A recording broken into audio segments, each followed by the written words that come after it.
Zoom. So moved. All those in favor? Aye. Those opposed? Motion.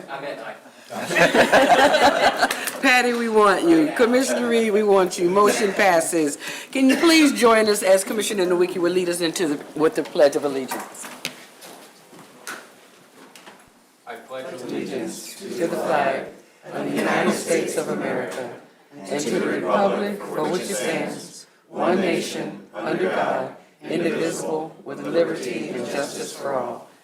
Thank you for that. So good morning, everyone. Good morning, good morning. So now we're going to move into our awards and recognition. And we would love to welcome our new board members. We have with us Commissioner Karen Marriott from St. Petersburg Beach, representing the beach communities, as well as Commissioner Lori Weaver from Tarpon Springs, representing the North Pinellas cities. Welcome. Would you all like to say a word or two? You good? Well, welcome. We do appreciate you joining us, and thank you all for a full house today. So now we're going to go to our recent events with our U.S. representatives, Luna and Castor. Next, PSTA's Director of Marketing and Communications, Amanda Beard, will highlight two recent events we held with both of our U.S. congressional members. Good morning, Amanda. Good morning, Chair, and good morning, board members. I am very happy to be here today to tell you a little bit about two recent events that we held. Many of you probably saw them on the news, and a few of you attended in person. We recently were very pleased to greet our congressional representatives both back-to-back within 24 hours of each other.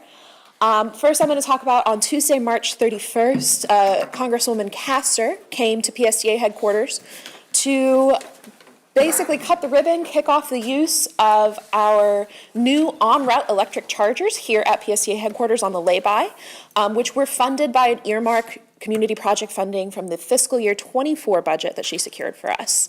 So she got to actually take a look under the hood of the bus with you, Chair Fig Sanders, and our Director of Maintenance, Henry Lukasik, and actually experienced plugging in one of those battery electric buses.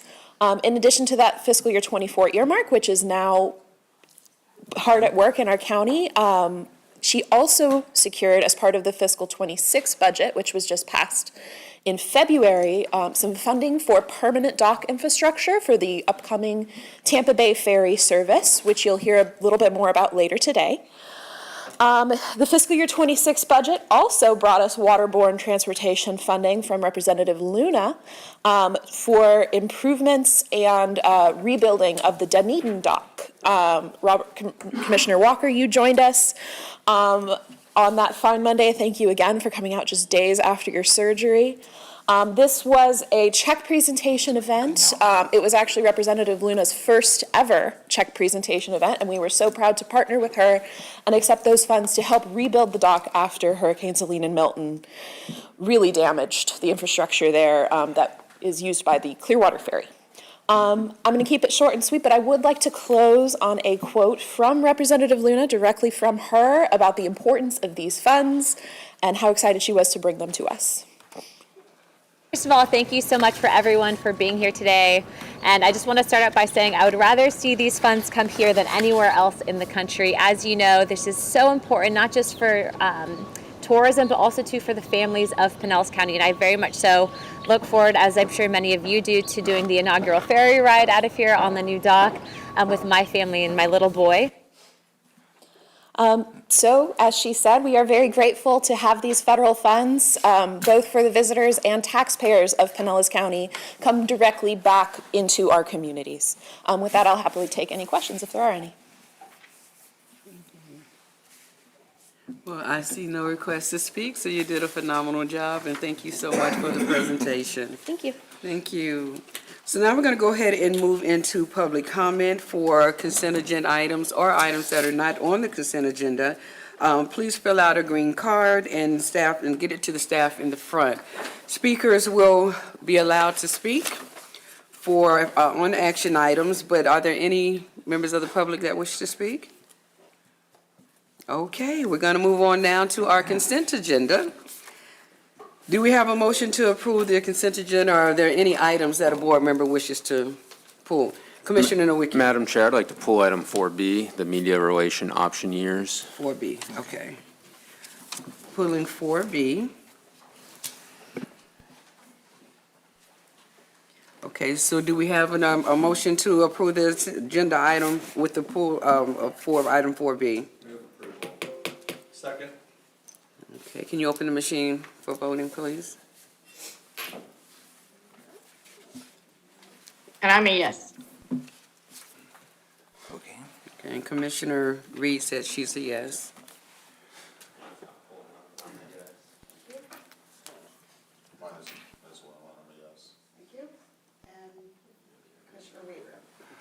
There we go, yeah. That's pretty good. Okay, Commissioner Nowicki? Thank you, Chair. Yeah, just in the agreement, I don't know if it's an oversight, but like every word is spelled wrong. Exhibit, agreement, strategic, communications, like literally every single word is spelled wrong. Services has a number in it. It's just, I would say an embarrassment, honestly, that it wasn't caught beforehand. So, I don't even know what we're voting on with everything that's spelled wrong. Yeah, I see it. Commissioner, I think that is some kind of glitch with the Granicus. I don't know. Jennifer, is it showing like that? Yeah, when I pull it up through The website, it shows up funny like that. Oh, It is. Thank you for catching that. Yeah, we definitely you. need to correct that. Because that's, I think that is a technology glitch because the contract doesn't look like it. Yeah, But the contract is correct? yeah. It's all This spelled is, wrong. we've read a real one. I believe this is just the conversion that did that. Okay. But is that correct, Al?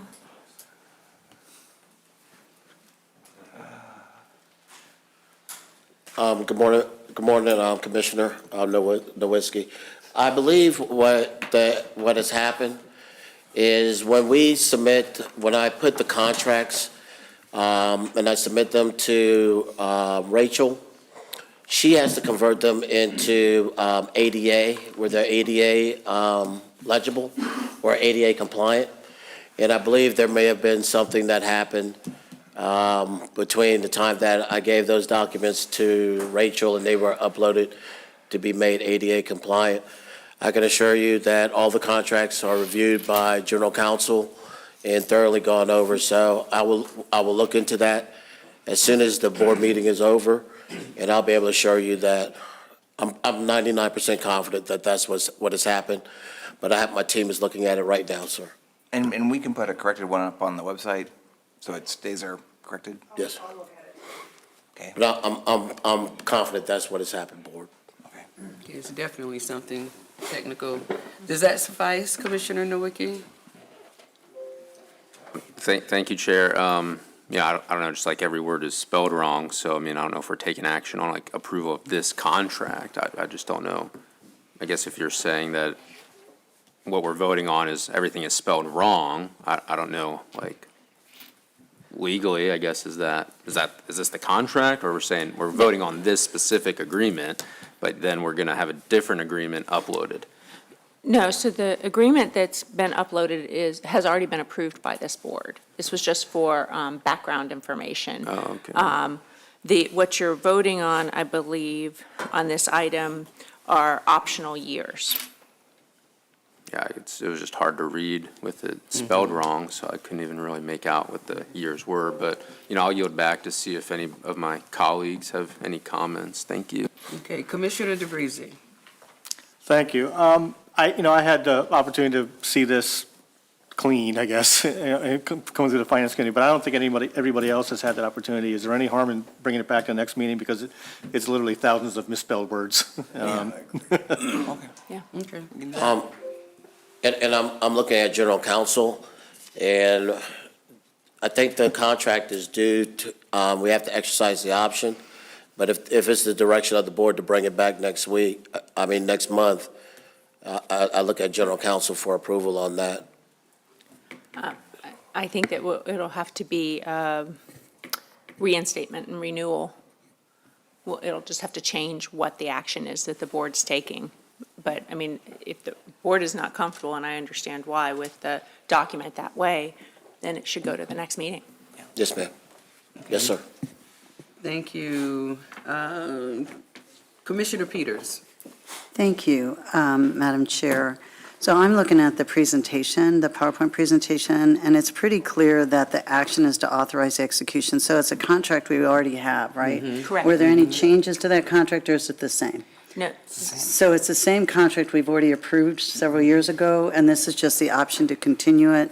Correct. For 3 years, it looks like option 2, execution of option 2 and option 3, which is year 4 and 5 of the contract that we've already approved, and there's no changes to it with the Catalyst Communication. So I think because it's a contract we already approved and no language has changed, and it's a contract we have worked with for 3 years, and they're not asking for any more money on year 4 and 5, then I would move to approve it, because we're not really looking at the language of the contract, we're just extending the contract. So, and if anyone wants to pull up the presentation, or if you want to give the presentation, that's really all it says we're voting on, is just, and since there's no increase in revenue or, expense on it, I think it's okay to just go ahead and move approval. I'll move approval. I think we can move forward on it. If you all disagree, that's fine, but I know Preston and his company, and they do a really good job, and they seem to have done a very good job. They manage crisis communication, which is very important, and so I would move to approve that. I'll second. Thank you. Commissioner McCann. I was going to echo that, so I'm good, thank you. All right, thank you. So we have, that's everybody. Okay, so we have a motion on the floor that's been properly seconded. Can you please open the machine for voting? Renami, yes.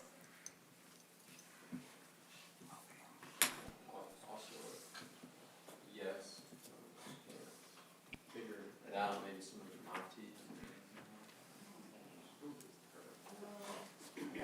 Okay, is that everything? Okay, so the motion passes 13-1. Thank you. So now we're going to move into our committee updates. First, we'll hear an update about the last meeting of our Transit Riders Advisory Committee. The chair, Gloria Levitt-Corrigan, could not be here this morning, so our PSTA's Chief of Planning and Community Affairs, Ms. Darden Rice, will give the track report. Then we'll receive our Forward Pinellas report from our Vice Chair, Tom Reed. Good morning, Darden. Good morning, Chairwoman. Good morning, everyone. Track Chairwoman Gloria Levitt-Corrigan sends her regrets that she could not be here today, so I'm giving the minutes instead. The Track Committee met in person on Tuesday afternoon, April 21st. The meeting opened with appreciation for retiring members Richard McDaniel and Richard Powell, recognizing their long-term service and contributions to the committee. She wants to thank board members PSTA Commissioner Max McCann and Chairwoman Deborah Fix-Sanders for taking the time to attend the meeting, and that your presence was truly appreciated.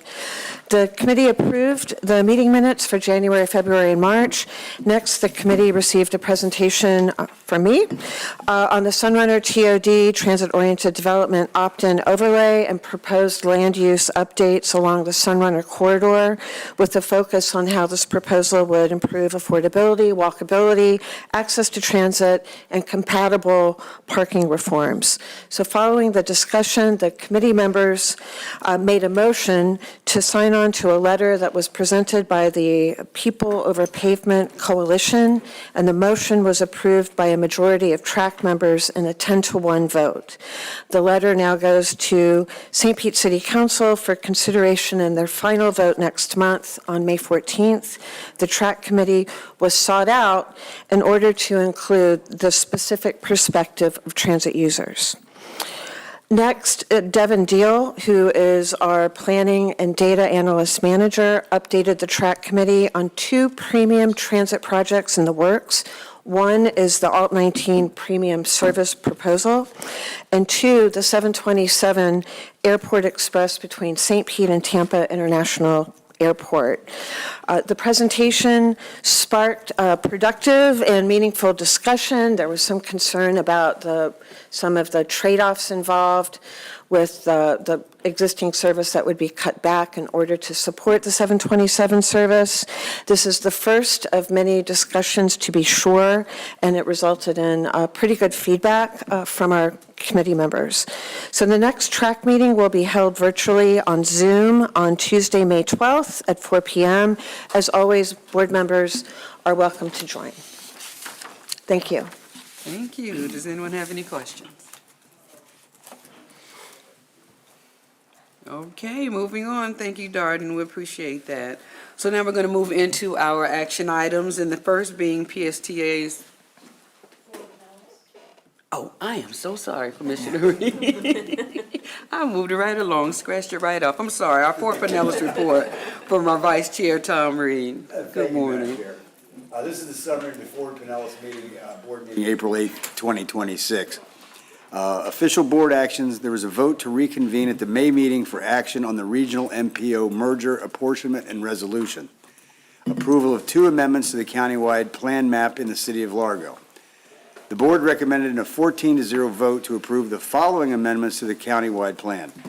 Case 2605, or CW 26-05, pardon me, a request from the city of Largo to amend approximately 540 acres of property generally located along Clearwater Largo Road between Bel Air and Rosary Road, including portions of alternate U.S. Highway 19 and surrounding properties from Activity Center, residential low-medium, residential medium, residential and services, offices, employment, public, semi-public, and recreation open space to Activity Center. The amendment expands and consolidates the existing Clearwater Largo Road Activity Center and establishes a unified framework to guide redevelopment within the Alt 19 corridor. Other one, case CW 26-06, a request from the city of Largo to amend approximately 316 acres of property generally located in the vicinity of West Bay Drive and alternate US 19. The city of Largo proposes to amend the planning framework governing the West Bay Drive Activity Center while retaining the existing Activity Center designation with major center subcategory on the countywide map plan. The amendment introduces a revised local land use structure, including the establishment of charter character districts and updated density and intensity standards intended to support the redevelopment in a more cohesive mixed-use environment. Together, these amendments signal strong local commitment to the kind of transit-supportive land use that will be essential to the success of enhanced transit service along the Alt 19 corridor, which we will hear more about later today in our presentation and action item from Director of Planning and Scheduling, Nicole Duva. And that concludes my report, Madam Chair. Thank you so much. Sandra, please forgive me. Thank you so much. I appreciate that. So now we're going to go into our action items. Again, it's PSTA's fiscal 2025 financial audit report. We will now have our PSTA's Chief Financial Officer, Ms. Debbie Leos, who will introduce our auditing team from Clifton, Larson, and Allen. Good morning. Good morning, everyone. I'm Debbie Leos, and I'm very welcome for both Commissioner Weaver and Marriott to our board here today. And today, the action item before you is the acceptance of the audit report, which has been reviewed by our Finance Committee and unanimously approved for acceptance. Today, we have with us Chris Kessler, who is the principal from Clifton, Larson, Allen, as well as Alex Mitchell, who was the manager on the audit. With that, I will turn it over to them. And you will have to use the arrow keys today. Perfect. Thank you, Debbie. Good morning. Good to see everyone here today. Yes, I'm Chris Kessler, principal with CLA. Joining me, Alex Mitchell, manager with CLA, and we were your key contacts on the 2025 audit this year. So we are pleased to share the results, and I will let Alex kick us off here, but we have good news to share with you today. And Alex, take it away. Good morning, everyone. Like Chris said, my name is Alex Mitchell. I was the lead manager for PSTA for the audit for fiscal year 25. So I'll go over some of the services that we provided the authority, and then Chris will go over some of the results. So we provided the financial statement audit. This was the audit of the annual financial the Annual Comprehensive Financial Report, also known as the ACFR. So what we do from an audit standpoint, we do risk assessment, we test some of the significant account balances and some disclosures to make sure that they are fairly stated in accordance with government auditing standards. In addition to the financial statements, we also did the federal compliance. So this is also referred as a single audit, where we test and we make sure that you're in compliance with federal funds that the authority spent during fiscal year '25. And we also did the audit for the state compliance to make sure that everything's according to the Auditor General. And then we also perform an examination of pooled investments to make sure that they were in the correct federal banks and stuff like that. So the results itself, I'm sorry, let me go to the next slide here. So the results itself, so when I say we have good news, you know, your audit opinions, so again, when we issue our opinions on your financial statements as well as on your federal and state grant compliance, both of those opinions were unmodified, which is a clean opinion. That's the highest level of opinion that you all can receive. It means both, as Alex said, your financial statements are free of material misstatement, and your single audit, the expenditure of those funds, were free of any material non-compliance, and everything was spent in accordance with the grant requirements. From a finding and reporting standpoint, we had no material weaknesses noted in the financial statements. We had one significant deficiency that's already been addressed by management with corrective action. And then on the single audit, we had no material weaknesses or no significant deficiencies noted there. So all in all, an excellent audit report. The audit it's a lot of work for your team here at PSTA. There's a lot of questions that get asked. There's a lot of work that goes into it. And so, you know, we first want to congratulate you on the results, but also say thank you to everybody here at PSTA that was able to help us get here to present these results of the financial statement audit and be able to have a positive report to share with you here this morning. So with that said, we'll pause for questions or comments or anything else. Thank you. Does anyone have any questions? Is there anyone from the public who wishes to speak?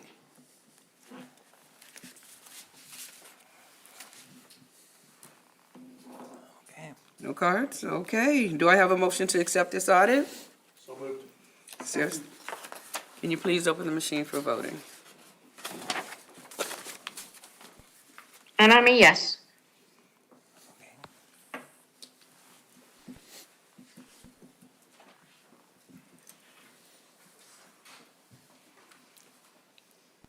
Okay, thank you. Motion passes 14-0. Thank you so much for your presentation. Thank you all very much. Thank you. So now we will move into item 6B, which is our Tampa Bay Ferry purchase. PSTA's highly motivated and procurement director, Al Burns, will recommend purchasing a second used ferry vessel for our future Tampa Bay Ferry service. Good morning. Good morning, Madam Chair. Good morning, board members. And a special good morning to Commissioner Marriott. Welcome aboard, and Commissioner Weaver. Thank you for your service, ma'am, as a veteran, and we sincerely appreciate it. So let's get a boat. I'm so excited, and I get to follow the audit, so I'm even more stoked this morning. Last summer, the Harbor Board in Tampa transferred a $4.8 million grant for ferry vessels to PSTA. Then in December of last year, the board approved two key items. One, operating contract with the Hubbard's Marina, and two, authorization to acquire the first used ferry vessel for our fleet, the Bay Breeze from San Francisco. Now it's April of this year, and we're constantly being asked, what's taking so long? When is the ferry going to start up again? Madam Chair, board members, I want to assure you that we have been working very, very hard behind the scenes, very, very hard. We've been working with our partners, and I want to acknowledge Tara Hubbard, who's joining us today, and Mr. Hubbard, that I've become, I would say, almost close friends with at this time. But we've been working hard on a number of fronts to bring this game plan to you today on how we're planning for the long-term success of the Tampa Bay Ferry.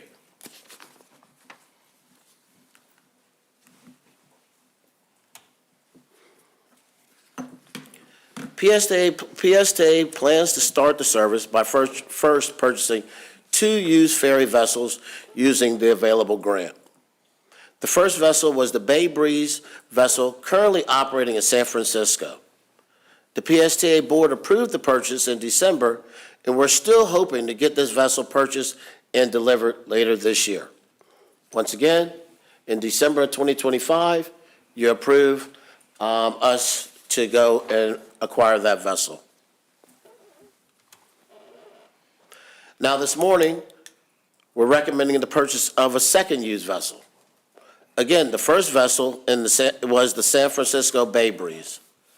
The second vessel we hope to purchase will be the 1990 vessel called the San Juan Clipper in Seattle, Washington, but we're asking that you approve either the San Juan Clipper or the Candy Stripe vessel in Louisiana. The vessel on my right or to your left is the San Juan Clipper in Seattle, Washington, and the other one is the Candy Stripe in Morgan City, Louisiana. Mark Hubbard has done a fantastic work finding these 2 good vessels that are both within our limited budget of the federal grant. The Hubbards have seen and inspected the Candy Stripe, and while the purchase price of $225,000 is low, this vessel will need a complete rebuilding for our ferry operation. The San Juan Clipper, what we just identified last week, has not been inspected yet, but appears to be much more operationally ready vessel requiring some refurbishment. But if it tests out, it could be ready much sooner than the Candy Stripe for a Tampa Bay operation. As I mentioned, our goal is to acquire two of these 3 vessels, and you can see any combination of the 2 of the 3 boats can be acquired and made ready using the $4,850,000 federal ferry vessel grant we acquired last year.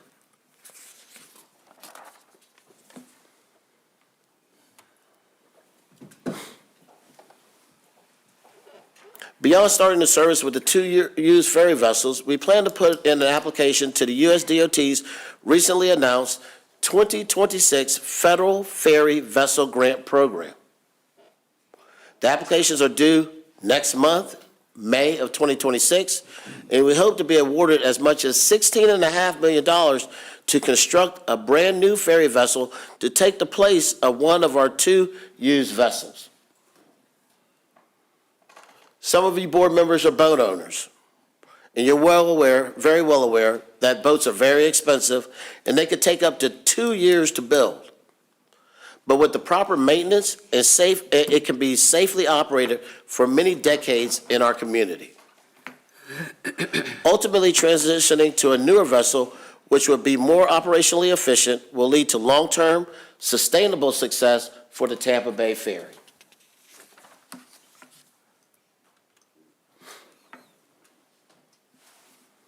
This is my favorite slide. Now I'm going to switch gears to go over all the great work and hard work that we and our partners have been making over the past few months. I think I may have annoyed Brad to a certain degree. I think I may have asked Brad what the goals are for the ferry at least 20 times, including a dozen times when we drove up back and forth from Tallahassee this year. While in the car, I spoke to Mark Hubbard at least 4 times about various used vessels that he had located. And Brad always responded the same way. Al, is simple. Get the boats, get the docks, get going. And I'm sorry if I annoyed you, Brad. I already talked about the boats, so now I'm going to go over the progress we made on the docks and the service.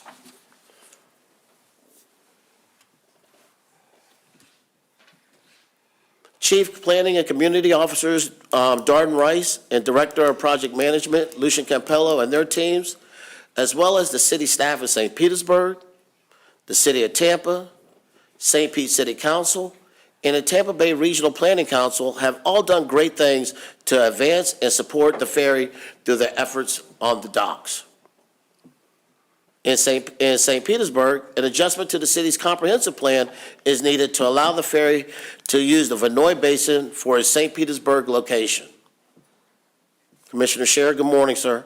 Good morning. I know you've emphasized and important you think it is for the Vanoy Basin and how important it is to get approval, and we agree with you 100%. I'm happy to report that the comprehensive plan amendment is on track to be approved by St. Pete City Council this summer.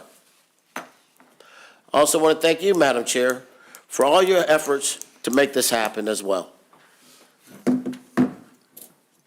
Additionally, the design has begun on a permanent new dock in St. Petersburg, and PSTA is coordinating with city staff on this project. PSTA was grateful to receive $850,000 to go towards construction of the permanent St. Petersburg Ferry Terminal from Congresswoman Kathy Castor.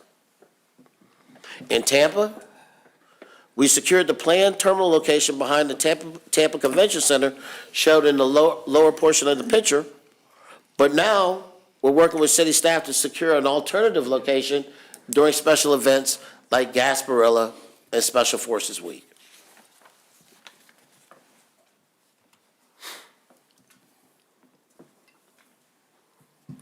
While the ferry vessels and terminal decisions are important and may be more exciting, the most important planning work we has been conducting is to design the initial service plan, and that's been headed by our planning director, Ms. Nicole Dufa. We want to establish the goals for the ferry service operation and maximize the ridership and fare revenue that is expected to cover nearly 50% of the operating expense for the service. The benefit of owning two vessels is that for the first time, service will be operated year-round, 7 days a week. After reviewing Ford Pinellas demand studies and seeing the success of the 7-year pilot cross-bay ferry service, we plan to begin service focusing most of the service on the weekends when tourist ridership is at its highest. Then hopefully over time, the service can be expanded and demand will grow to build up a commuter market with morning and evening trips back and forth. Essentially, you'll have two boats or two vessels passing each other in the bay.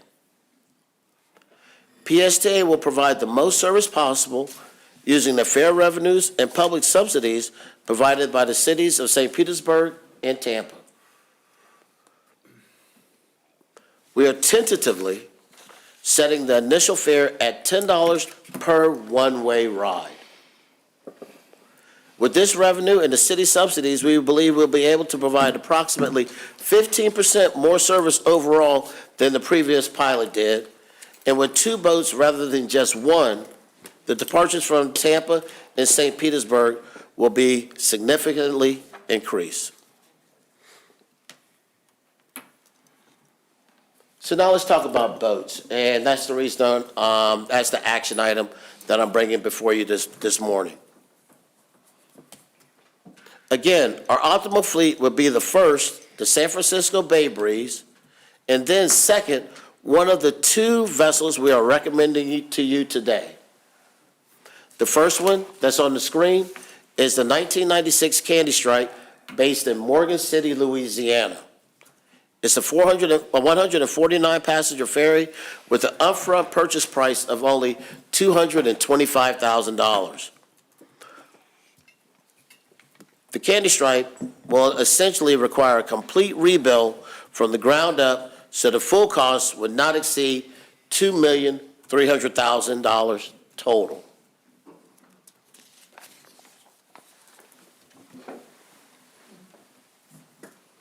The second and more preferred option is the San Juan Clipper in Seattle, Washington, the Hubbard just found last week. The vessel cost is $750,000 with refurbishment and shipping estimated at $1,250,000 for a total price not to exceed $2 million. The vessel was used for private whale watching service in the Pacific Northwest. While this vessel looks good, the Hubbards will need to complete a full inspection, survey, and sea trials first. That's why we're also seeking your recommendation to allow the Candy Stripe vessel as a backup plan if the San Juan Clipper or the San Francisco Bay Breeze do not come to fruition. The best option for starting service would be to secure the San Francisco Bay Breeze and the Seattle San Juan Clipper, because both of these vessels can go into service in the next 6 months.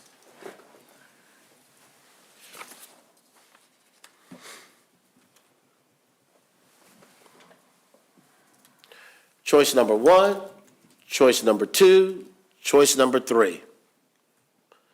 To conclude my presentation, the action item today is for a PSTA board to authorize the CEO to execute the purchase of up to 2 vessels, the San Juan Clipper, not to exceed $2 million, and/or the Candy Stripe, not to exceed $2,300,000, in conjunction with the previously approved San Francisco Bay Breeze purchase, with total grant funding not to exceed $4,850,000.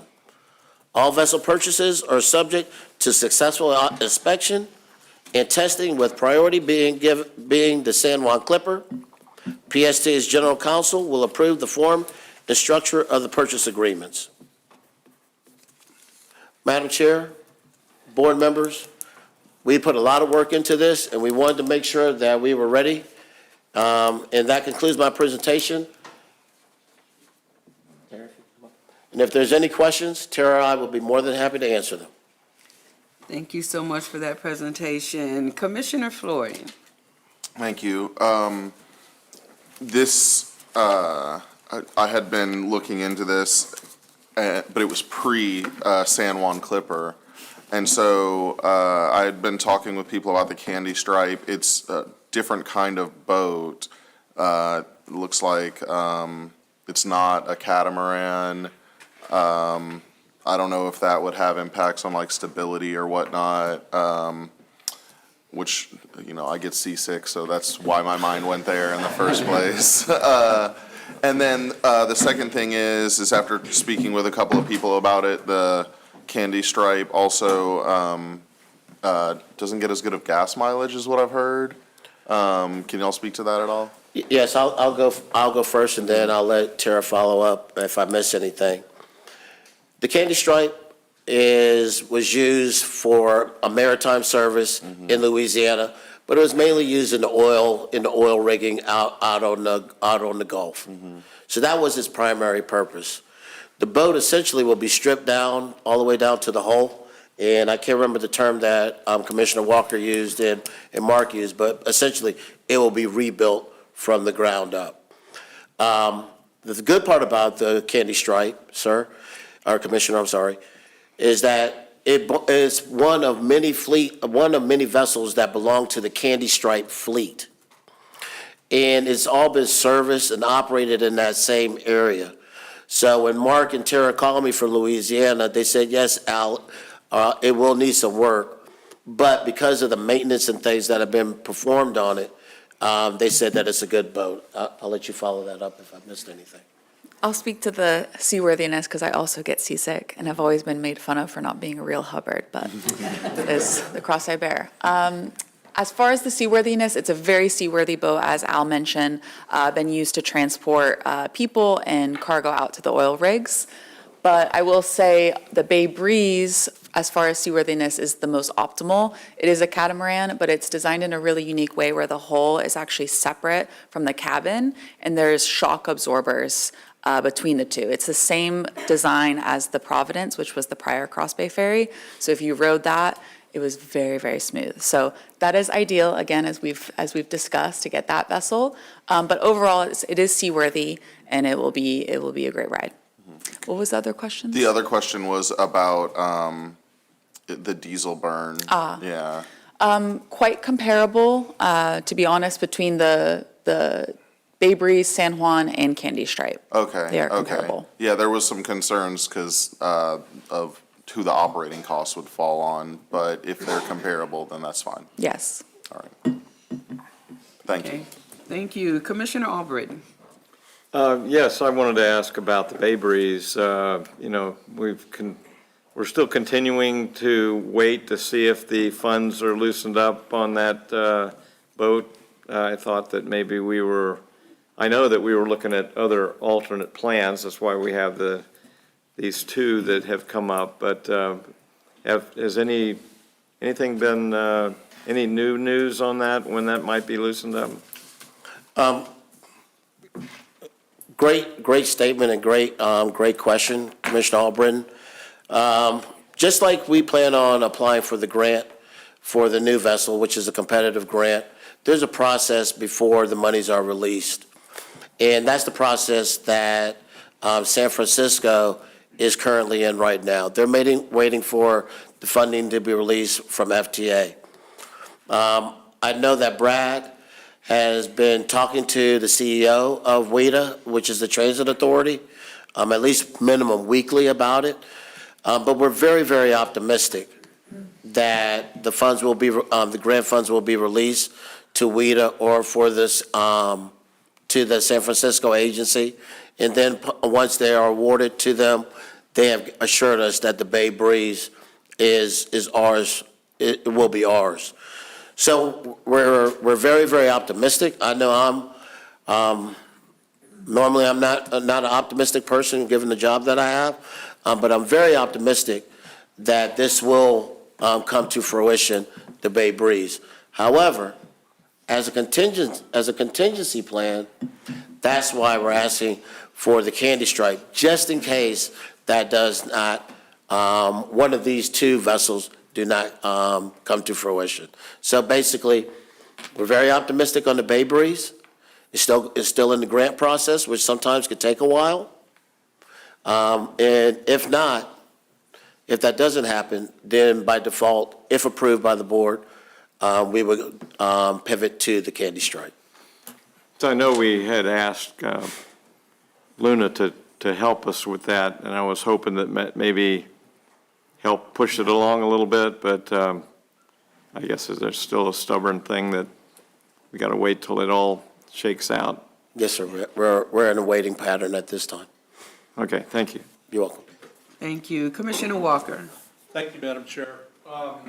Just a few things from my perspective with my inspection survey and C-test experience. So first of all, I think this fleet preference is good.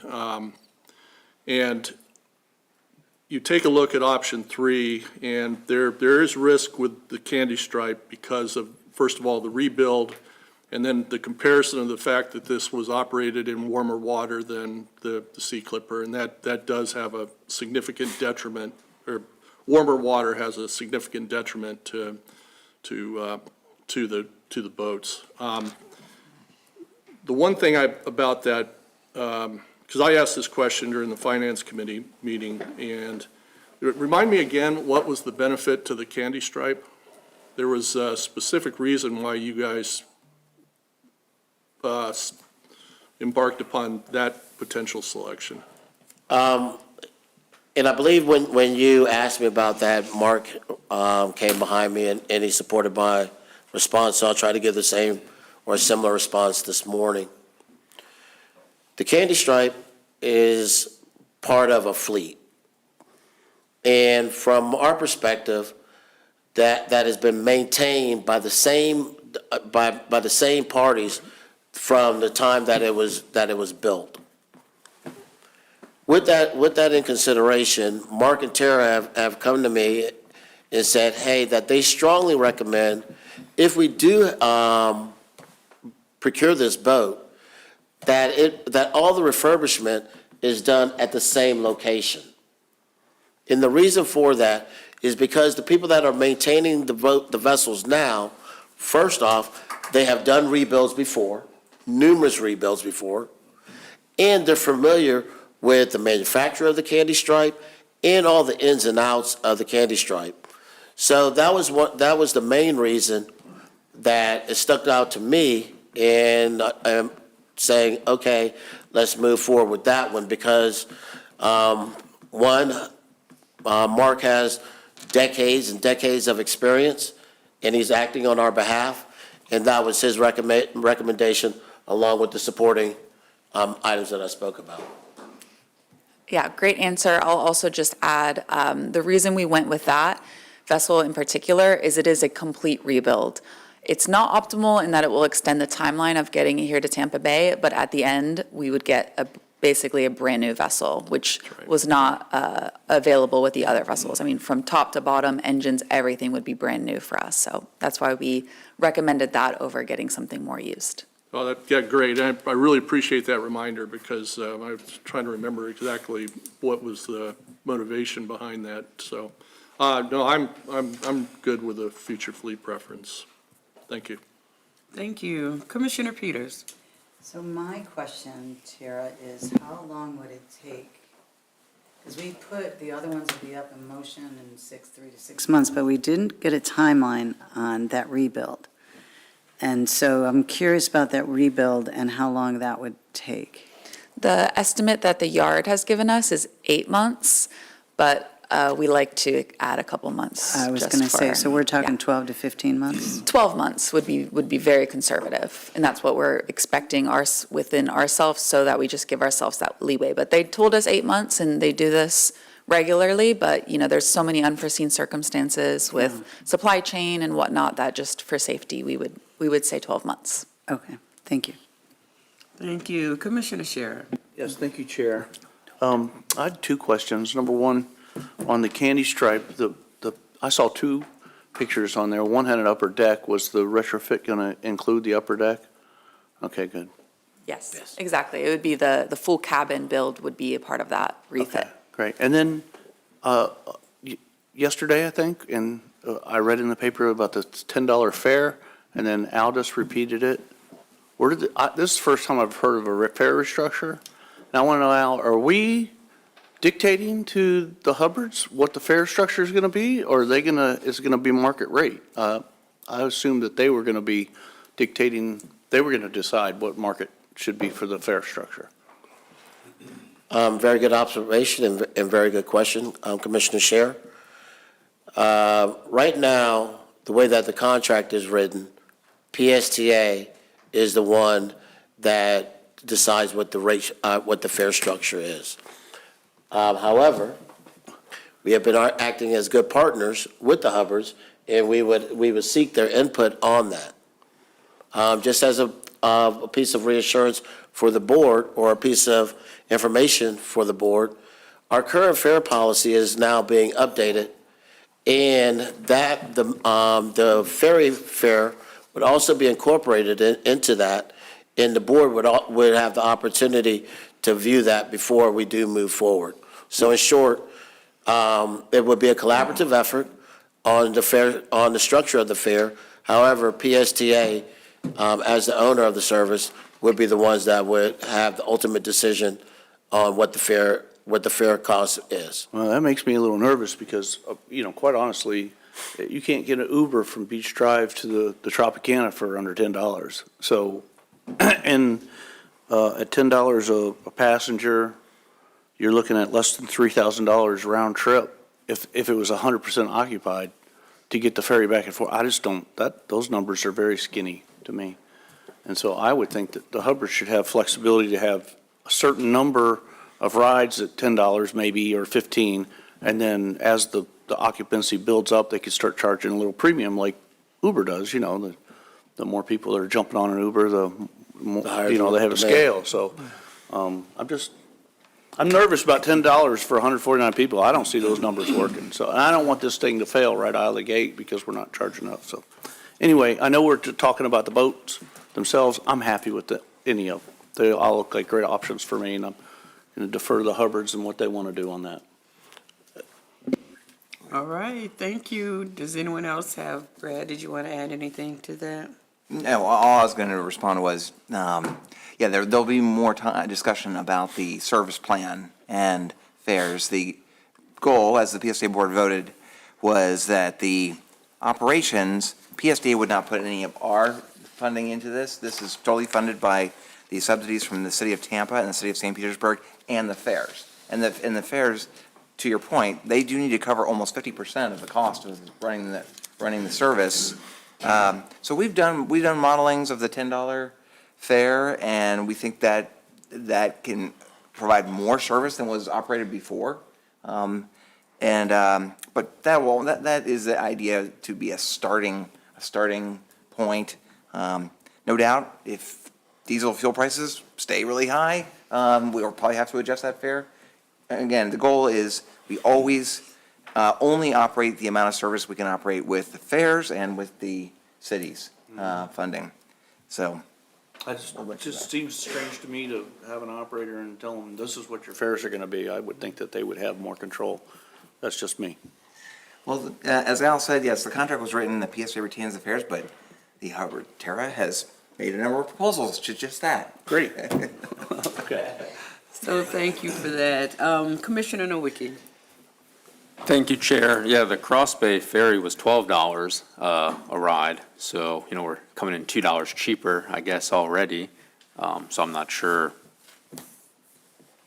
But more data to collate, Commissioner Scheer, for you. What's the actual purchase price of these boats? Like the Choice 2, like what's the purchase price, not the total cost? Very good question, Commissioner Nowinski. The purchase price of the San Juan Clipper is $750,000. Okay. So the $2 million, that includes the refurbishment cost, all the logistical costs to get it from from the Pacific over here into the Tampa Bay. And so everything, that's all in price of $2 million. The purchase of the vessel, the logistics to get it here, and the refurbishment. Now, I've never owned a boat, but I have lots of friends that own a boat, and they say, the two best days are the day you buy a boat and the day you sell a boat. But I think owning two boats is a lot more expensive than owning one boat. So what happens if the refurbishment cost comes in $200,000 higher? What's the plan then? Are we saying no? I don't know. I just think it could, I've, been in government almost 2 years now, and it seems like things cost more and take longer, has been my experience. So is there a contingency that if it comes back higher, we have a plan for that? So very, very good question, and a valid question.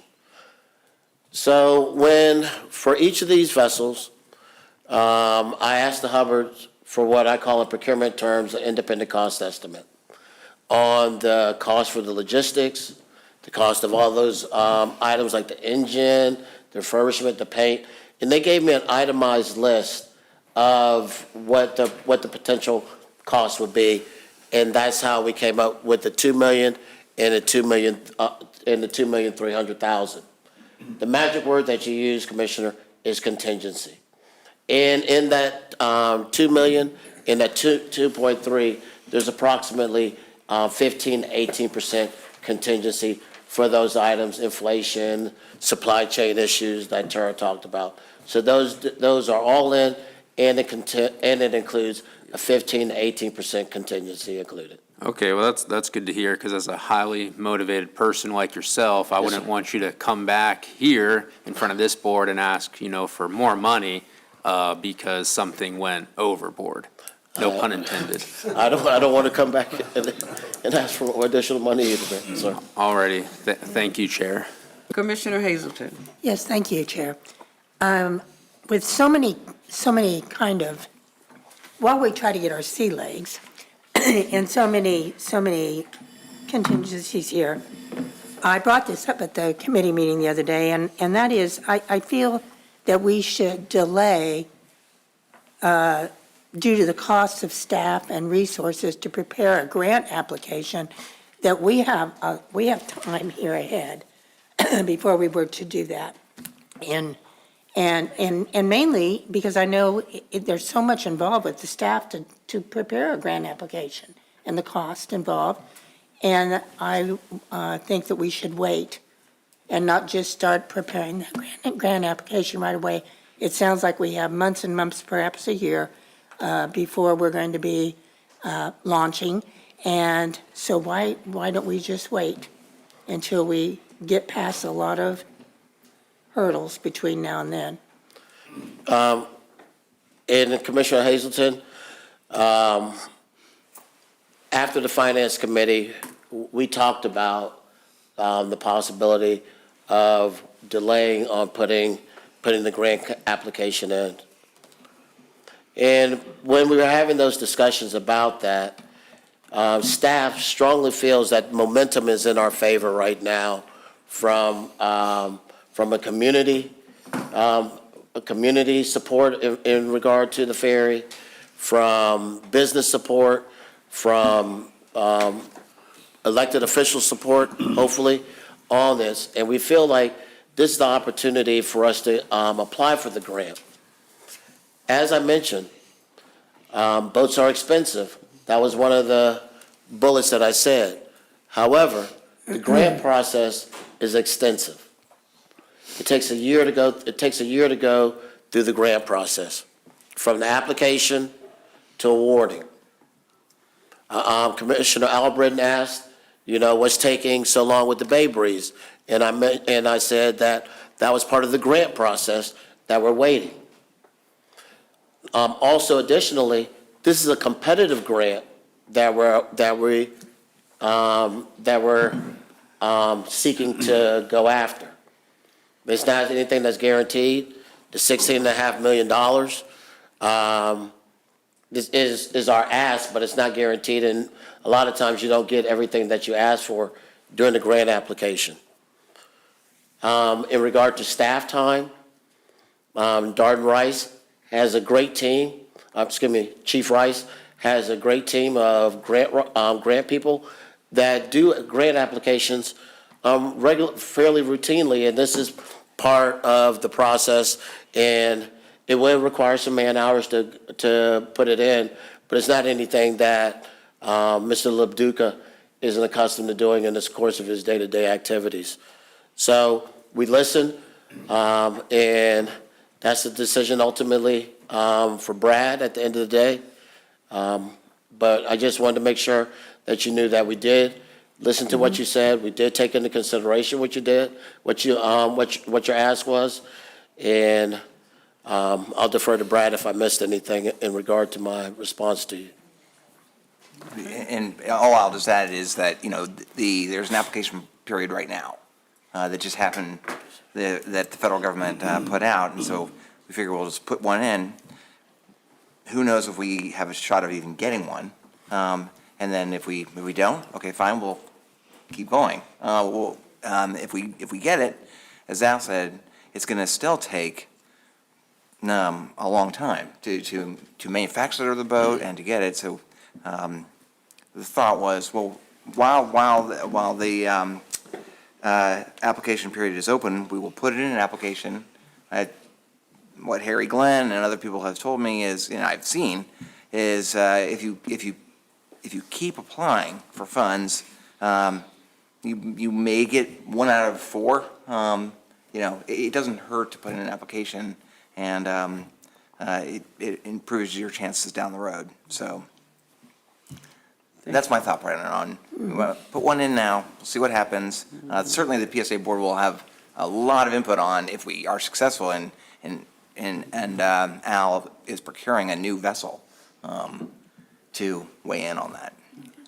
Thank you for that, Brad. Thank you. Now we're moving on to Commissioner McCann. Thank you, Madam Chair. I think we don't need board approval to move forward with that grant, but for what it's worth, I do support moving forward with the grant application, given how long the procurement process is. And I also think we might be working out the tweaks of this service, but we're destined to have ferry service in Tampa Bay. It's such a no-brainer. There's such a demand for it. So I think it's a safe thing. I think our staff can put together a good grant application without it being too much of a burden. So for what it's worth, I support it and appreciate everything y'all are doing. Thank you so much for that. Commissioner Weaver. Thank you, Madam Chair. I have a couple questions for you. 2 of these vessels are located on the West Coast, and do you have a plan for bringing them here?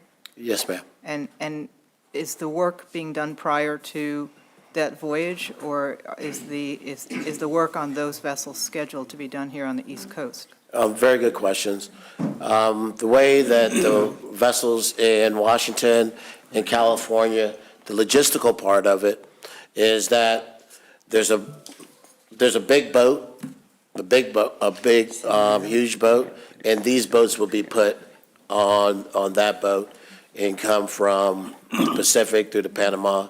And the refurbishment more than likely would happen in one or two places, either here in the Tampa Bay area or the Fort Lauderdale, Florida area.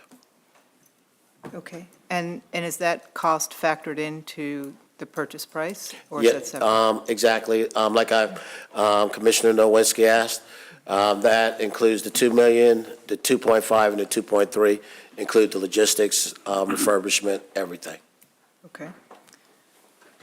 And are all three of these presently operating, or are any of them in dry dock? The only one that is in operation right now is the Bay Breeze. It is actually performing service in San Francisco. No? Oh, I apologize. Yeah, the Bay Breeze isn't currently in service, but they're selling it objectively to us, but it's been out of service for the last few months, I believe. Yeah. So all three of them are in dry dock presently? When you completed marine surveys, they were obviously sea trialed? None of these have been sea trialed yet by us. So obviously, we got the permission for the purchase of Bay Breeze. Once that sale goes forward, then that would start the survey sea trial because we pay for that. So until they're ready to sell it, then we go out and actually inspect the vessels. All right, thank you very much. Commissioner Weaver, I just want to add, if, with the agreements that the contracts are being written, the way that they're written, if they do not pass the inspection or sea trial, then the deal is null and void. Very good. Thank you.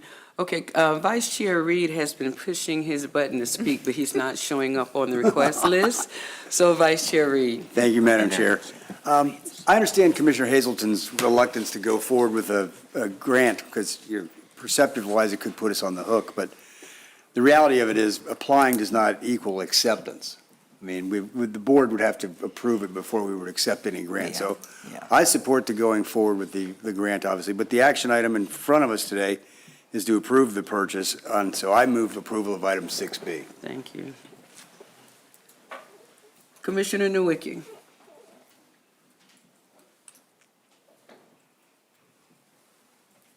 Thank you, Chair. Do we have to pick which one, or 2 or 3 on the motion, or is it just for? Because Commissioner Nowicki, first I want to apologize for mispronouncing your name. That's okay. And what we're asking for is to be able to purchase either or choice number 2 or choice number 3, sir. I mean, you don't need in the motion to pick which one.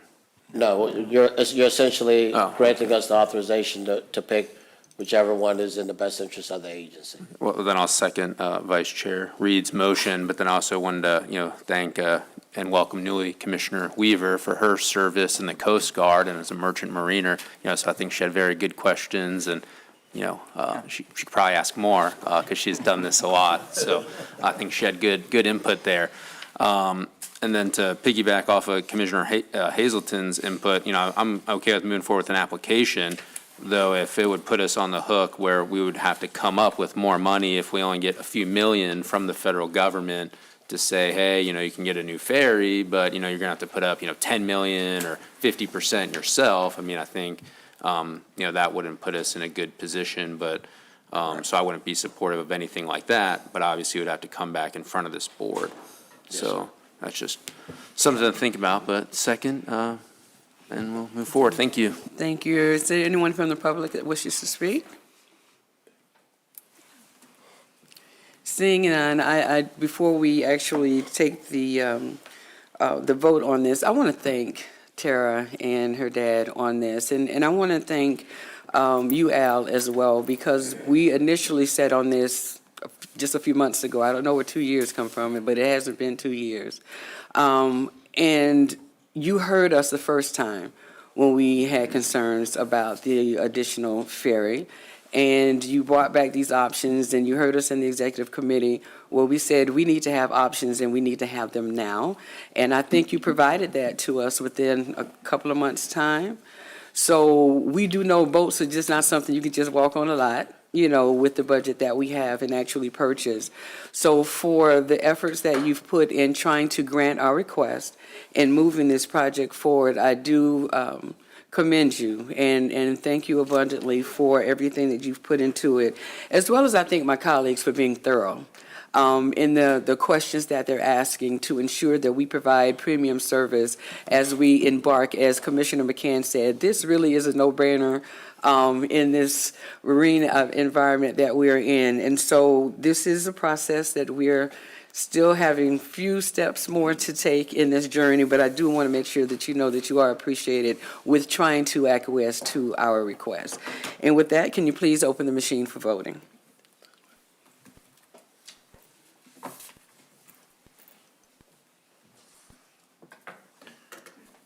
I'm logged out. I can't get back on. I'm a yes. Yes. I need a new password.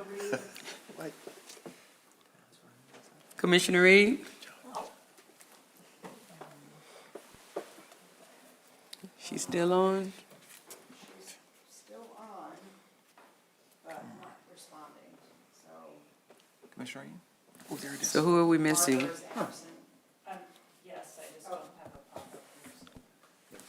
pop-up. Okay. Commissioner Reed, are you still with us? Well, I guess she already logged. All right, well, the motion passes 13-0. Thank you so much, everyone.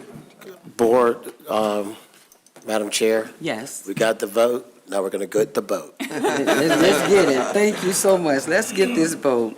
So now we're going to move into Agenda Item 6C, which is the Premium Transit Planning U.S. Alternate 19 Corridor Preliminary Design Task Order. Our final action item of today is to approve the preliminary design task order with HNTB Inc. PSTA's Planning Director, Nicole Dufa, who I want to congratulate on being named the state's Outstanding Emerging Planner of the Year by the University of Florida. Yay! Thank you. Thank you, Madam Chair. Thank you. Appreciate that. She will be joined by another great planner for Pinellas' Executive Director, Whit Blanton. And I don't think, hi, Whit, how are you? I didn't see you walk in. Ms. Dufa, you may begin, and congratulations. Thank you very much, Madam Chair. Thank you, board members. Nicole Dufa, Director of Planning and Scheduling here at PSTA. It's always hard to follow the excitement from the ferry, but I'm here today joined by Whit Blanton, the Executive Director of Ford Pinellas, to present to you about another premium transit project on Alternate 19, U.S. Alternate 19. This is a very exciting project for PSTA. It's one that we're hoping to bring more investment, higher investment to another corridor in Pinellas County.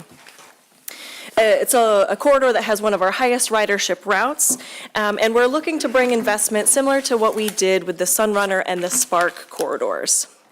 And what's different about this corridor is that it serves a larger portion of the county than the Sunrunner and Spark corridors. So we hope to follow the same funding model that we did for the Sunrunner, where we're seeking a combination of federal and state grant funding to support the capital portions of the project. While there won't be any dedicated lanes like we had for the Sunrunner for Alternate 19, we're hoping to have this, as a part of this project, some other features that'll help keep this a premium transit service. Today, we're requesting your approval to take the first step, that's the first required step that we need to take to qualify this project for federal funding, which is a preliminary task order with HNTB, one of our general services consultants, for an amount not to exceed $300,000. This will be the step that we take in order to request entry into project development, a phase of the Capital Investment Grant Program, which we are seeking the funding from. So we have a robust agenda for you today, where first I'll go into some of the steps that we've taken so far on this project, how we've gotten to where we are today. I'll bring up Whit Blanton to talk more about the Ford Pinellas Advantage Alt 19 study, which was recently completed in 2024, that highlights why this corridor. And then I'll go into how we'll be taking some of the steps starting with this task order in order to get us to where we can receive some capital investment grant program funds for making this project come into fruition. And so, just a real quick, I know all of you are very familiar with Pinellas County. You can see here on the map how this corridor serves several municipalities, starting from the city of Clearwater through the city of Largo, city of Seminole, as well as St. Petersburg and unincorporated areas of Pinellas County. And we know that this corridor is really important to our riders as well as the county as far as transportation options. So some of the steps that we've taken to date. First, approved in 2019, the Ford Pinellas completed their 2045 long-range transportation plan that really outlined a set of investment corridors, areas where they would like to direct some redevelopment, because we know that these corridors are important for connecting the cities of Pinellas County. In this investment corridor plan, Alt 19 was identified as one of the top priorities for investment. After that plan was completed, it was just recently reaffirmed in the 2050 long-range transportation plan as well. Out of those plans, Ford Pinellas initiated a study on these investment corridors, starting with Alt 19. So this Alt 19 plan was completed in January of 2024, and that really sets us up for where we are today, where PSTA was able to do some initial analysis that was required for FDOT in order to get this project ready for the step that we're going to take with this action item today. And that was just completed end of last year in 2025. And so I'll go ahead and ask Whit to come up and share more about the Advantage Alt 19 plan, which gears up the corridor. All right, thank you very much. Good morning, Commissioners. It's a pleasure to be back here in front of you today. What I'd like to do is just set a little context for the planning work that we've done in partnership with PSTA, and really the premise of this is to link land use and transportation planning. That's the mission of Ford Pinellas as the MPO and the Pinellas Planning Council. And as we thought about developing our 2045 long-range transportation plan, we worked very closely with the municipalities and the county to identify opportunities for redevelopment that is embedded in most of these local governments' comprehensive plans. We've been talking about redevelopment in Pinellas County for years. So what we have done is evaluated each of these investment corridors. And the focus was to see which corridors best linked jobs and job training with housing and housing opportunities. And we know that we have a significant affordable housing issue here in Pinellas County. The households in Pinellas County generally spend anywhere from 55 to 70% of their income on transportation and housing costs. That should be about 45%. So affordability is a real issue, and it relates to both how people get around and where they can live and how they live. So we evaluated these corridors. We prioritized them based on their readiness for redevelopment and their ability to support jobs and connect people with housing and housing options. The Alt 19 corridor actually ranked the highest of the 3 priority corridors that we looked at, which included 34th Street South and East Bay Roosevelt. Those were the top 3 ranked corridors, and they're recognized on the investment corridor map. This work was done in 2019 largely and adopted as part of the long-range plan, and then, as Nicole mentioned, it was reaffirmed in 2023 and 2024 when we adopted the 2050 long-range transportation plan. And it's backed up by a statistically valid survey of residents who say they want to have transportation options, they want to live near mixed-use walkable areas, and they believe that that helps their economic value of their community. So in the Alt 19 corridor, it is the highest priority corridor for a number of reasons. It serves several activity centers that are designated by the local governments, the city of Clearwater, city of Largo, and the city of St. Petersburg. There's a target employment center at the Tyrone Square area. It is one of the highest ridership routes in PSTA system and has been that way for decades. Route 18 is a high-performing route and always has been. And it has the ability to support additional jobs and housing in this corridor because this is an aging commercial corridor like a number of the commercial corridors here in Pinellas County. And since the internet age, retail has really changed. And we have a lot of vacant parking lots. We have a lot of empty storefronts, and that does lend it to maybe have a little more potential for redevelopment. The corridor is expected to grow by about 3,000 people and 2,400 jobs.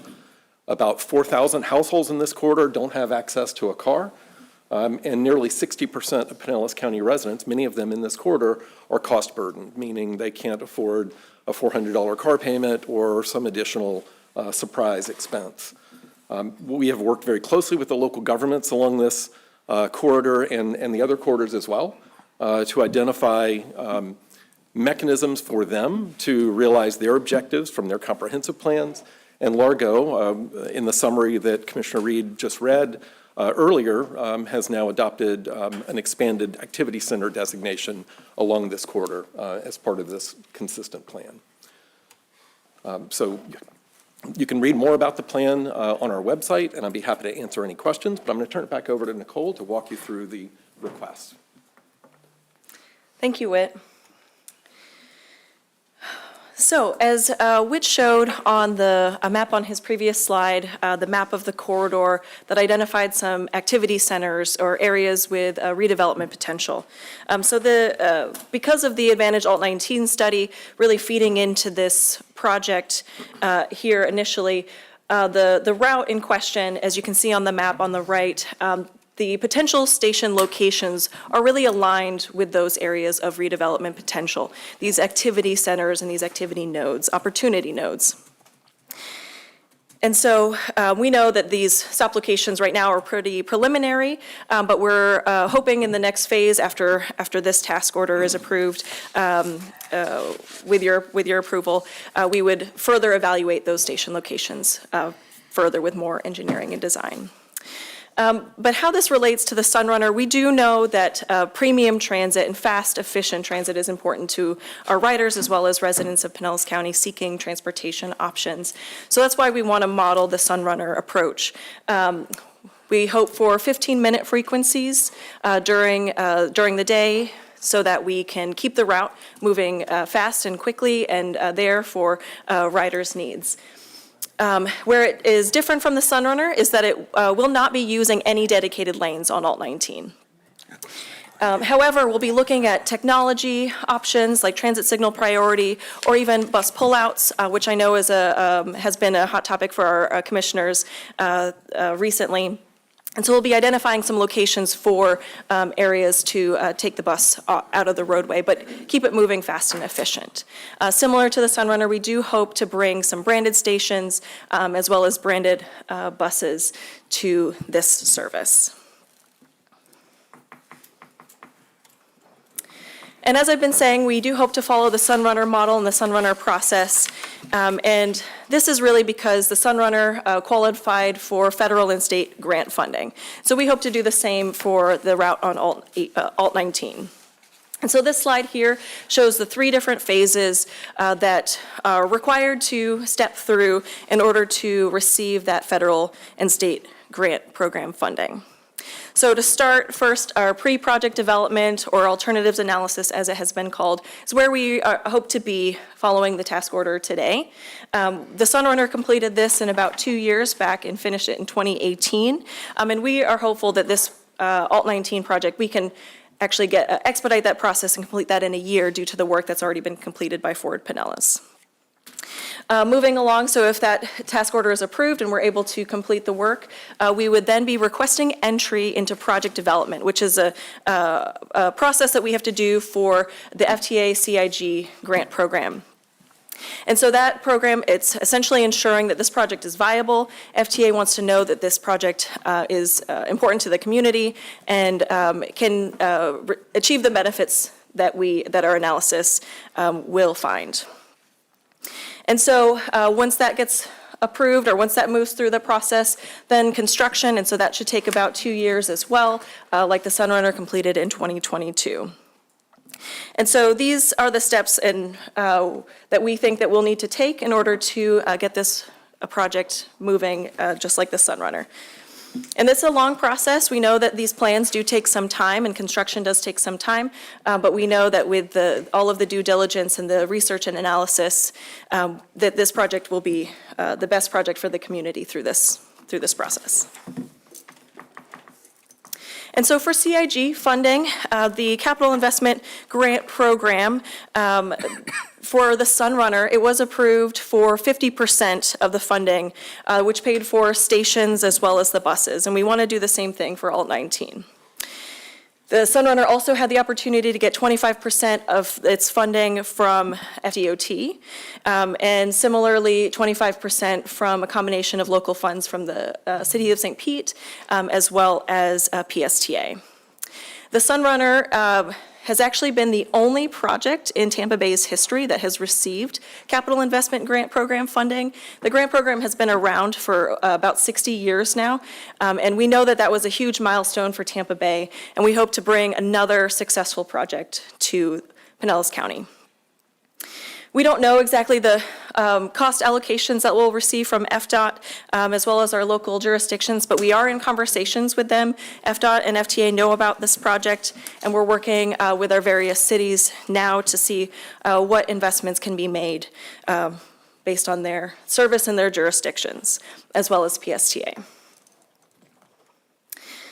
The federal process is very detailed, and there's a lot of steps that need to be completed prior to advancing through the 3 phases. And so this slide outlines the tasks that have been completed to date, as well as the tasks that we hope to be completed under the task order that we're requesting for your approval today. And so we did bring this to the Planning Committee last week. It received unanimous approval with some robust discussion about the project. Prior to the presentation on the Alt 19 task order, we did have a presentation from the Planning and Data Analyst Manager, Devin Deal, that really outlined the importance of the Route 18, the high ridership that it generates, where the ridership is concentrated, and we know that this project will really support the needs of the Route 18 and the number of veterans that actually use that route to access Bay Pines. And so, to summarize, we are seeking your approval for a task order with HNTB for an amount not to exceed $300,000 for us to complete the initial task, or the initial project, pre-project development phase work in order to request entry from FTA to enter project development. And with that, Whit and I are here for any questions, comments, and discussion. Thank you very much. Thank you for that presentation. Commissioner McCann. Thank you, Madam Chair. Just want to express support for this and say that I think it's critical that we are thinking about land use and transportation together, which is what I understand the part of the scope of this project. I have several coworkers who live in places as far away as Ruskin and commute to North St. Pete over the Skyway Bridge, and it takes like an hour each way. I think I saw a stat that said about 10% of employees in the Tampa Bay area have that type of commute that's about an hour one way. Adding lanes to 275 is not going to change that. That's only going to encourage people to live further and further away. But getting the land use component right and bringing jobs closer to housing, that's how you fix that problem. I love this. Thanks. I hope everybody supports it. Thank you. Thank you so much. Commissioner Shearer. Thank you, Madam Chair. I like this idea of the study because connecting high-density corridors with housing and jobs and retail is so important. I think we have too many routes that did not consider that idea when they were put into place. So I like this idea of getting this together. I did have some specific questions. The consultant, when you asked, they're going to be looking to, what is it exactly they're going to be doing? Are they going to be identifying places to stop, to pick people up and drop them off? And Yeah, so we'll be doing a robust analysis on ridership demand estimation. So where is the highest demand for riders along the stop? So that would be a part of the stop locations and estimating those stop locations, absolutely. Something that's very important to me, and I think we should be looking for, as long as we have the opportunity, now that we're doing this, can they be, when we're doing the study, can we ask them to identify locations for bus bays? Yes, sir, That would absolutely. be huge, to, this is where the bus bay's gonna Yep. be, and, start identifying those now. Absolutely. And we're working with Ford Pinellas on identifying those locations as well to make sure that those are in line. And I want to point out that the importance of this is really that to have the limited number of stops, and that speeds the travel time along much faster. So when you have a station area, the bus may not even stop out on the road on Alt 19. It may come into a development area. Perfect. Right where the jobs and the residences are located, rather than out on the edge and force you to walk across a parking lot to your destination. So that gets them out of the traffic stream as well. But bus pull-offs would certainly be an evaluation. Okay, I just want to make sure it was included in their Yeah. contract, this $300,000. And then Yes, one sir. other thing is, you said you want to maintain a 15-minute interval. Do we have any idea how many buses that would require? And do we have them? Are we going to need more buses? That's a lot of intervals for some. Yes, absolutely, especially for the corridor, the length of that corridor.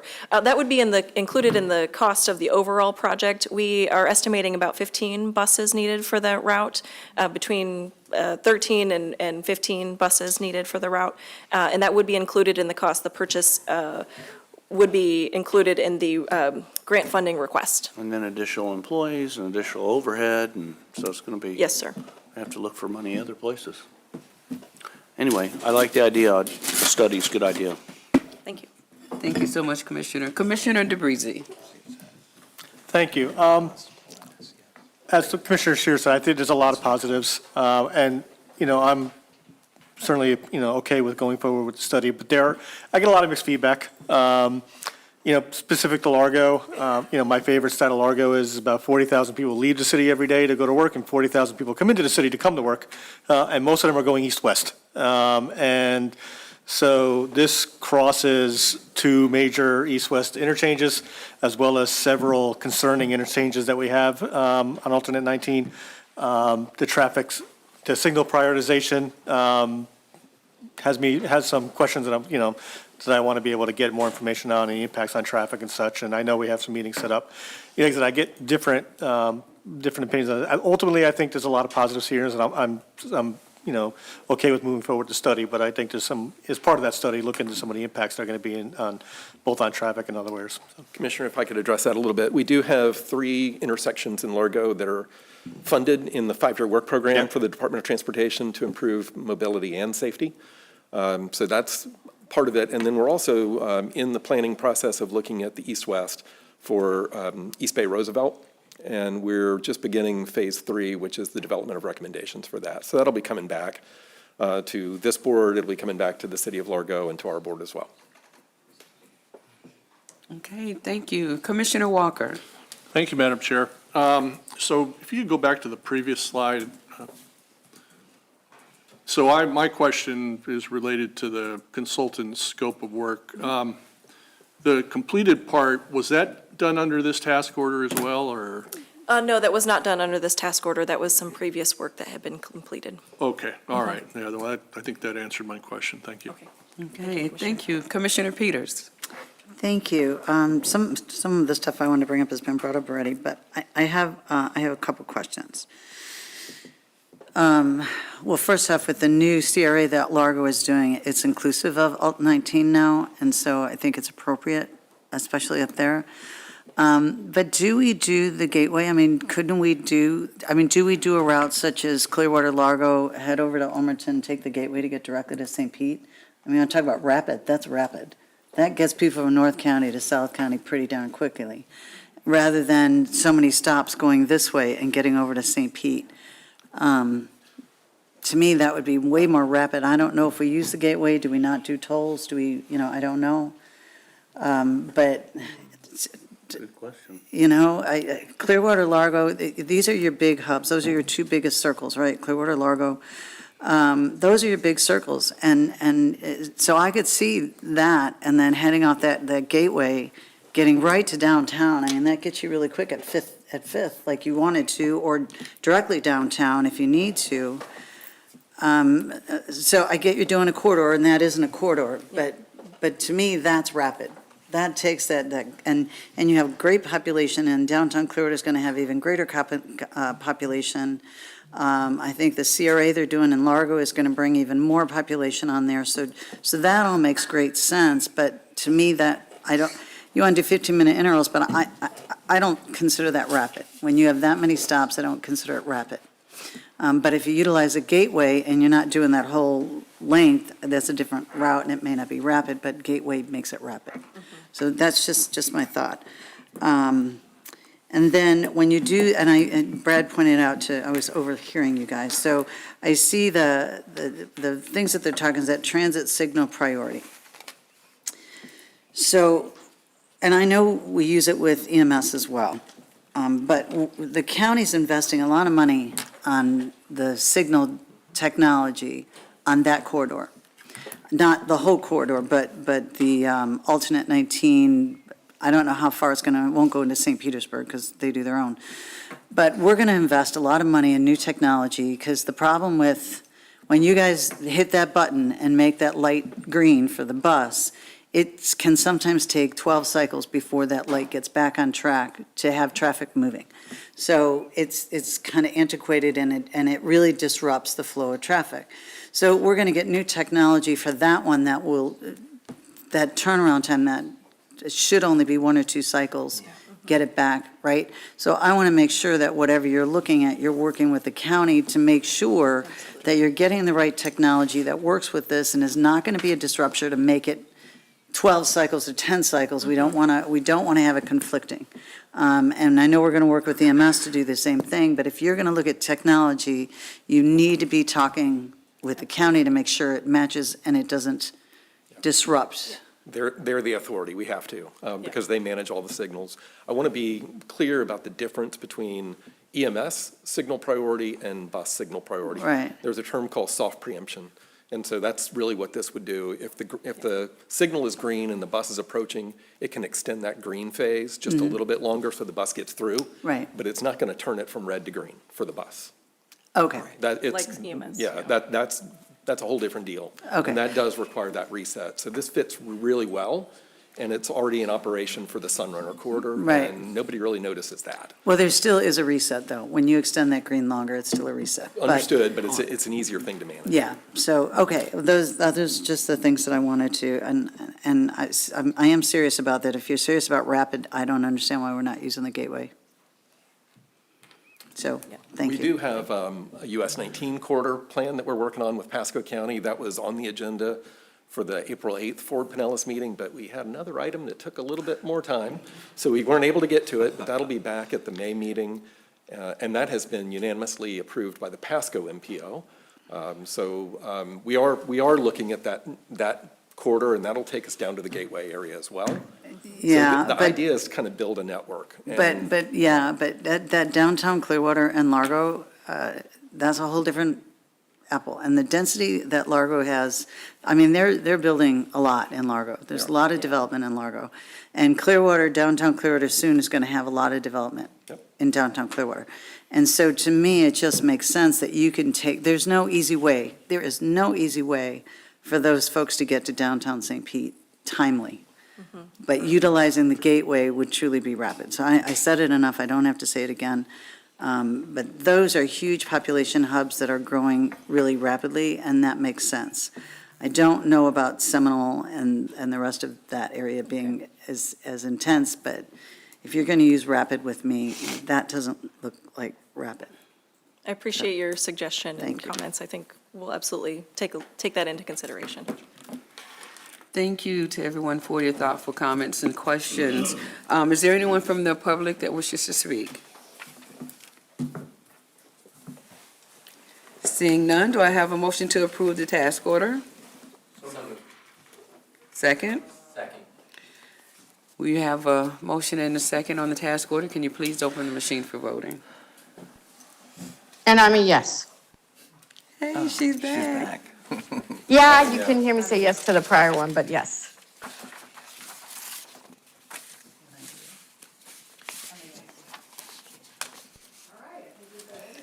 All right, thank you. Motion passes 14-0. Thank you, commissioners, for that, and thank you for the presentation.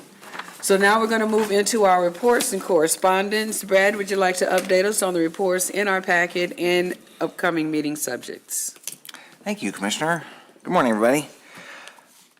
So in your packet in the performance updates, is a new report at your request called February Productivity Report. This is for the month of February.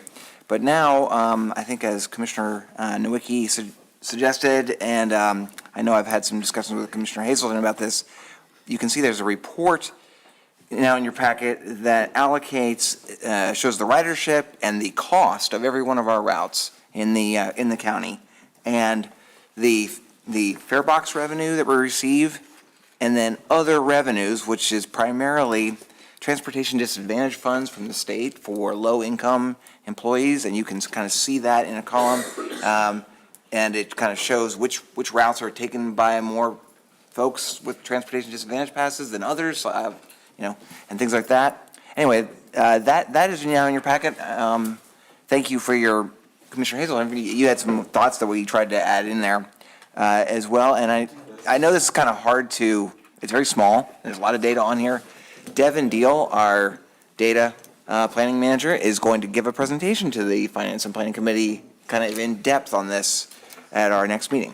So stay tuned on that. Speaking of always trying to work to improve performance of our routes, we are making a slight a modification. I don't want to say slight because we're going to try to celebrate it somehow, to our microtransit service up in northern Pinellas County, the Snapper service, which serves Clearwater and Dunedin, and then we have a Snapper route in Safety Harbor, where starting on Monday, the service not only will be able to take you to downtown Clearwater or to Countryside Mall or to locations in Safety Harbor, but you'll be able to hail it through our Grouper app, which people are using to go intra from one spot to another in the microtransit zones. There's a big neighborhood called Top of the World up that way that they really want to go to the Publix. They don't want to go all the way to Countryside Mall, and they told us loudly that this is the case. So that's pretty much why we're doing it, to try to increase the ridership on that service. Since it's starting on Monday, which is May 4th, it's a Star Wars-oriented little ribbon cutting we're going to have up that way. And Top of the World, which I think is pretty cool. We're going to have lightsabers or something. I'm not sure. Also, if you look at the performance for the month of February, you can see just wanted to highlight a couple things, that ridership on our regular bus service was down, but that was primarily due to the number of weekdays in the month of February. But our productivity was up. We've actually reduced the number of hours based on the connected community bus network that we operate system-wide, and so the productivity, or riders per hour and riders per mile, was up pretty significantly. We also, historically, thankfully, had the lowest amount of diesel gallons used in the month of February. That's the lowest on record. I think it was 100,000 gallons or something like that. And that's very timely because gas prices are very, very high right now. And so we're trying to manage that. Moving on to future meeting subjects. Our next meeting is actually our next meeting you're all invited to, is our Friday, May 8th budget workshop here at PSTA. And I definitely encourage you to attend that. We have a plan right now to have two special budget workshops, 2 hours, not a major amount of time. This first one will be more of a sort of maybe a high-level introduction to the PSTA budget. We're planning an agenda that kind of goes through all the different aspects of the PSTA budget and the operating budget, the trends over the last couple of years, things like that. Some of you have told me that maybe you have not been on a PSTA bus for a while, so we have an idea that when you arrive at 9 o'clock in the morning to the lobby, we will take you on a bus ride about 50 feet over to the maintenance area, and we'll have the workshop in our maintenance, in the training classroom that our mechanics get trained on that will be the location of our workshop. So we're excited about that on May 8th. Thank you to Chair Fig Sanders for joining me in Washington DC for the APTA Legislative Conference a couple weeks ago. We had really good discussions with all of our congressional delegation and Transportation Committee staffers. I was joined by Chris Macklin, who is our Deputy Director of PSA Access, our paratransit, who is in this year's Leadership APTA class. Congratulations again to Nicole. University of Florida named her the Emerging Planner of the Year in the state. That's great. We have another emerging leader in Amanda Baird, our Marketing Director. She is just been named to the APTA Emerging Leaders Program. That's great. Other highlights I want to mention, Chris Cochran, who I see there, Liz Fazio, I'm not sure, I don't see her. Both passed their project management professional certification tests recently. Congratulations to them. Some pretty special people here. Congratulations. So that concludes my report. Thank you so Madam Chair. much. Thank you. Commissioner Scherer. Yes, thank you, Chair. That was pretty quick. I had hoped that, you went through all these rider reports?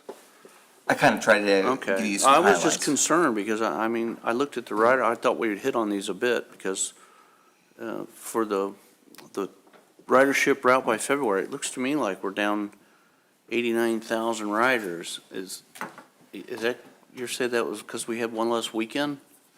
One less weekday. One less weekday? I mean, it's a 90, we're having a 90,000, I mean, if I'm doing my numbers right, 89,000, 751,000 is what our total ridership was, and now, last year, February, was 840,000. That's this one right here. No, go to the next one, this one right here. Oh. It's got all the riderships on it, and I'm like, what's going on? Yeah, so this is the ridership trend for every route that you're looking at here. And yeah, you're right. Well, that's a huge drop. Are we looking at which routes? Because we just changed our routes. Which ones do we make a mistake on? Because this is a pretty big. We are analyzing all of the routes as we speak on this. Yeah, I mean, it's definitely a concern, but you can see that some of our ridership, some routes are up a lot, and some are down. February, March, and April are our highest ridership routes because of spring break and a lot of our tourist-oriented services. So we're going to see how March comes through. See if the tourist ridership came back. But yeah, we are monitoring it. We actually have a meeting to go over. Maybe we need to tweak some of these routes. Yeah. Yeah. Okay. Thank you. And you're welcome. Yeah. Okay, so do we have any other business? Okay, Commissioner Hazelton. Thank you. I want to piggyback on Commissioner Scherer's comments because I spoke to Brad about this the other day, that the ridership, since the implementation of the new routes, is way down. And this was our one-on-one meeting that we had after the committees the other day in his office. And, you know, I think we have to keep our focus on our main business, which has been trying to give a ride to people who need a ride through the bus system. And, you know, I think we're kind of off course with all of the spinning off of new capital projects like the ferries. And that's why I was saying, let's not get the staff involved in launching new grant applications and so on and so forth. We need to be focusing on why we're having this drop in ridership after all of the time and money that was spent just reworking the routes. And I also said to him, and I'm just sharing with what we've talked about, I asked last year, now Brian Scott, when he first got on the board, he asked for a route by route, to go back to the monthly route by route, so that we could see by route the actual performance each month of the routes. And then I asked that we continue year by year to keep those, so we could see trends over the years. Well, I don't know if any of you have noticed, but by reworking the routes, it basically scrubbed out on the monthly sheet all of the performance that we have accumulated over the last 3 years. So now it's all gone. And now we're starting over with new routes on this monthly report. On probably at least a third of the routes, it's all been scrubbed. So I would encourage you to, and maybe scrubbed is a bad word, but I don't mean to say that anyone scrubbed it intentionally. I'm just saying that through this, we've lost this data. And I'm actually keeping track of the data, but you can't because, at my house, but you can't because the routes have all changed. They're not the same configuration as they were. So the whole game has changed. And I'm very concerned about that, because are we in the ferry business? Are we in the bus business? I know we're in all these businesses. So that's what I'll say. Thank you for your time. Thank you for that. Seeing no other further comments and hearing that there are no other business, we're going to now move into board member comments. Does any board members have any other comments? Commissioner Nowicki. Thank you, Chair. And just wanted to say thank you for Brad for, getting together those subsidies together, that I asked for a couple months ago, so I appreciate that. And you said we're going to have a presentation on that at the next meeting? Yeah. Okay, yeah, because, I thought it was interesting how it was broken out, it's kind of, I thought a little misleading in terms of the subsidy broken down with the TD and the local municipalities. I thought that would all be under the subsidy portion, not have a net subsidy, just PSTA. Because if you add those subsidies together, fare box recovery is 7%, and the total subsidies, if you add in the local municipalities and the TD funding, it's almost 93% subsidized. So that we're going to go over that in the next meeting. And Commissioner Hazelton also had that similar suggestion, so we did provide both. Right. The straight up true fare box, what the passengers are paying to ride the bus, and what the subsidy is for that with net of all kinds of subsidies, and then the sort of the transportation disadvantage, and like you said, the municipal and other kinds of funding we get, FDOT, for the what the PSTA budget is subsidizing. Yeah, I guess just in the presentation, if possible, to include that, so that, the board and the public would understand that, TD and the other municipalities is still taxpayer money, so it's still a subsidy, so to show, because, it's 81% if you just do the net subsidy, but if you add in those other ones, it's 92.8% subsidized. So I just wanted the public, the taxpayer, to understand that, so I just hope we include that in the presentation. We will. Thank you. We will. Okay, seeing no further requests to speak, I do have a few comments that I would like to make. And so, again, I want to thank everyone for being here today and providing such a robust conversation in our agenda items. But I do want to highlight on, Brad spoke about the DC trip. A lot of these things you don't know what you don't know. And actually attending that trip with Brad, it was quite an eye-opener as to how much of a PSTA and a transportation champion he is. We were not in DC 5 minutes. I think we were still in the airport when, hey Brad, hey Brad, hi Brad, hey Brad. Everyone knew Brad Miller. And when we got to the hotel, hi Brad, hi Brad. And I was so impressed by how well he was respected in every seminar, workshop, everywhere we went in DC.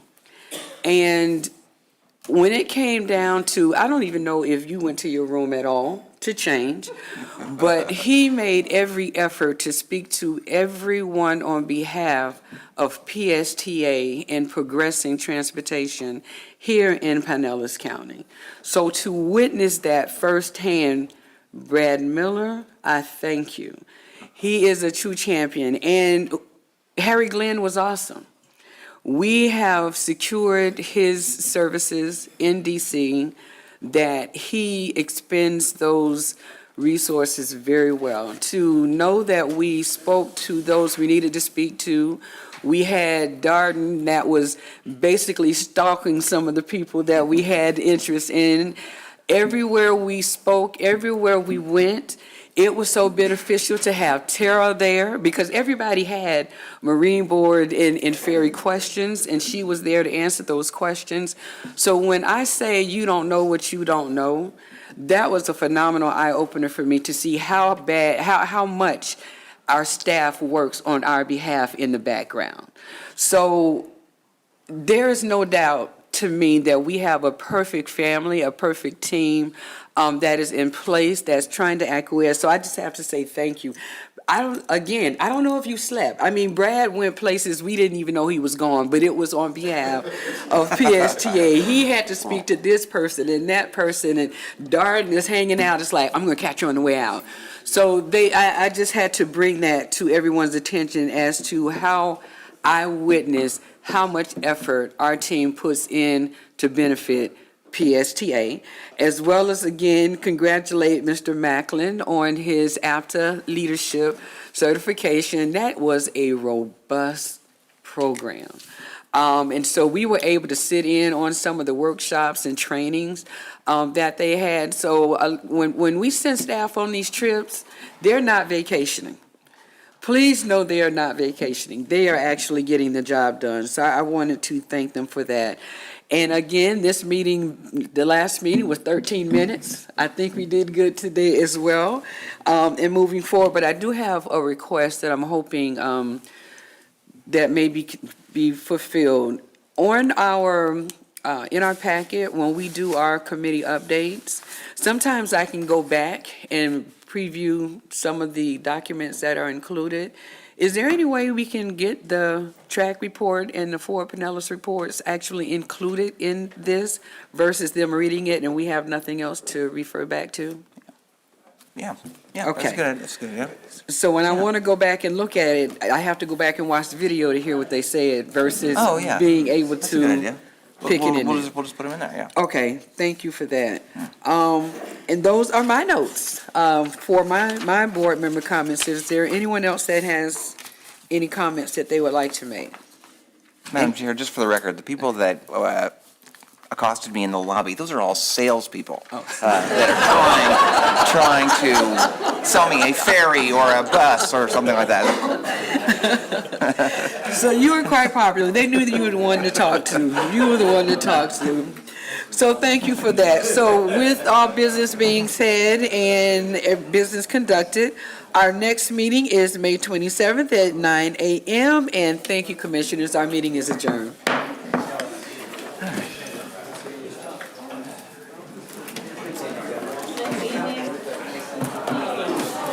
Okay, I'm going to give you this.